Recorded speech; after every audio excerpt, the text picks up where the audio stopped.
Hi, it's been a while. I wanted to take some time to talk about how I accidentally triggered myself this past week and then had to take a week off of work. It was absolutely ridiculous. So, me and my roommate are reading this book together called The Troop by Nick Cutter. It is a fantastic book, and in the synopsis of it, it gets described as 28 Days Later meets Lord of the Flies. Two things I absolutely love. I love stories about kids that are not for kids, because I think just looking at adolescence through an adult's eyes and like what kids actually go through and how traumatic childhood can be is really, really interesting. And then zombies, fucking love zombies. Like, that's always a good thing for me. It's a good time. I prefer fast zombies. But it's this great book. It's horror. It's very descriptive. My roommate came in and they're like, listen, I need somebody to talk about this book with, please. So I'm like, no problem. Let's do this together. I haven't read fiction in a long time. I needed something new to do. And I'm not editing, so you're going to see me jump because my roommate came out. But I had, I've been reading nonfiction a lot. Self-help books, that type of thing. Learning more about tarot. So I'm like, you know what? I'm painting. I'm sitting down for a while. Music isn't really touching it. I'll listen to this book. I'm having a great time. Fantastic. I'm probably like a fourth or a third of the way through. And unexpectedly, there's a part of the book where a child is hallucinating and a parent comes through and starts making fun of them for not being enough and for like doubting themselves and for having lower self-esteem. Like, this is supposed to be the jock kid, right? He is supposed to be like the tough of the tough. And so in his hallucination, his dad is like, what the fuck are you doing? Like, this is terrible. What I didn't expect to trigger me was, or just like to be triggered in general, because I'm so on top of the horror I take in, because I love horror, but I don't like being triggered. And a lot of horror things are incredibly triggering for me. So over like the past 5 years, I've worked on what I can hear, what I can't hear, what topics I can read about, what I can see, what I can't see. So this had fit all of my criteria. I'm so excited. And then I'm listening, and unexpectedly during this scene, I hear, nobody likes me, everybody hates me, I guess I'll go eat worms. Fat ones, skinny ones, long ones, large ones. I honestly don't remember the rest of it, because at that point, like, by the second line, I'm frozen. Because this is not a rhyme or a song that a lot of people know about that I've encountered. And it is not a song I have heard in at least 15 years, right? Or like, yeah, at least 15 years. I might have been around like 15, 16 the last time I heard it. And the reason I heard it is because it is the same exact song that my mom used to sing to me when I was having low self-esteem moments, or when she felt like we didn't want to be around her. I wonder why. She would sing that. Nobody likes me, everybody hates me, I guess I'll go eat worms. And when my mom died, she died because her body was shutting down. And throughout the 4 years of her being sick, she became emaciated and really thin and like small. Didn't change her personality at all by any means. But it is like the way I had to witness her dying, right? It was hard. It was hard to look at. So now,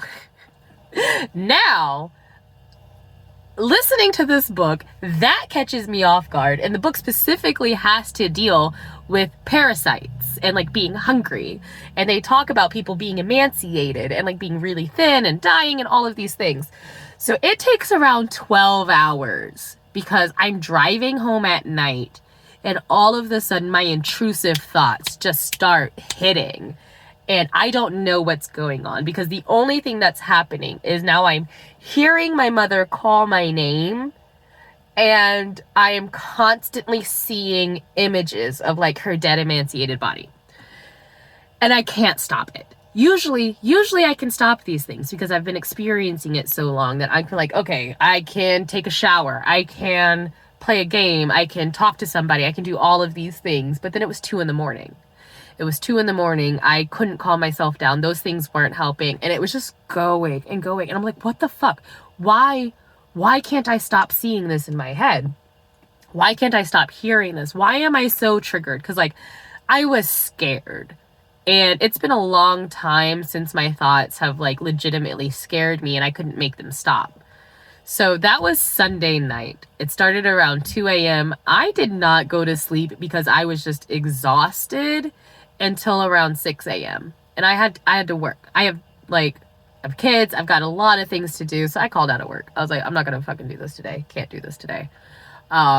Took that day to try to recover. Tuesday comes around. I'm not recovered.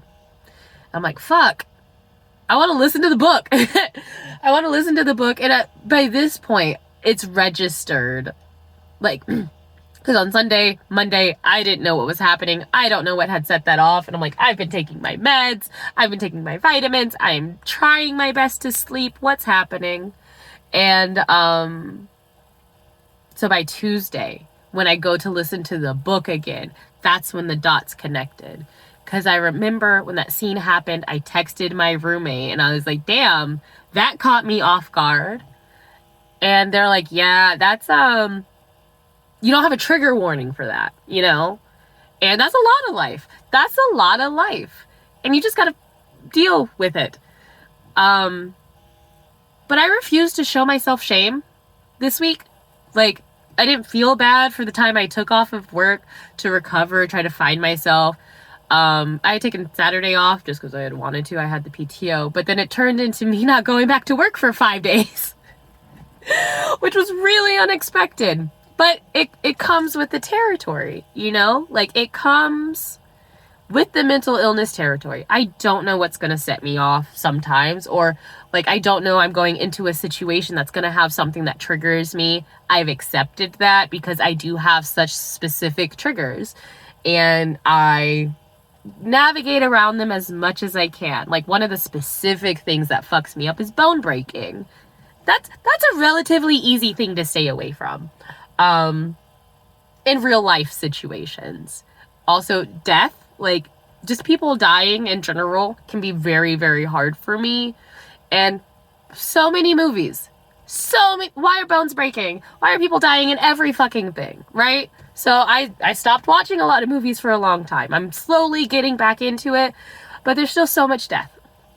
And I avoid horror because of the bone breaking, but I love the genre. So like Mr. GG, Ending Explained, like these people get all of my YouTube time.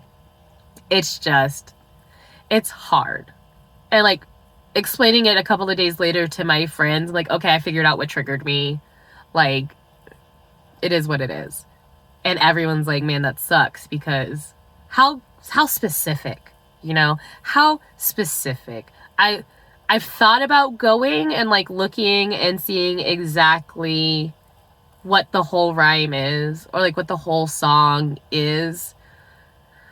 But to have it in that particular instance where a 14-year-old's parent was singing that to them because they were not being good enough, I was like, damn, that's what my mom did. There's no way around that. And I've been dealing so much with my mom trauma and coming, forward with that and talking about it more freely. And while I haven't done a lot of the topics because they are so much, that one just really caught me off guard. So thanks for listening to my rant.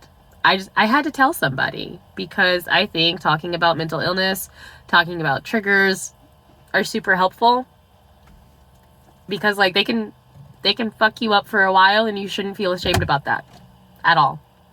So if you liked this, because I want to be an official like YouTuber, Please like and subscribe and hear more about my mental illness ramblings.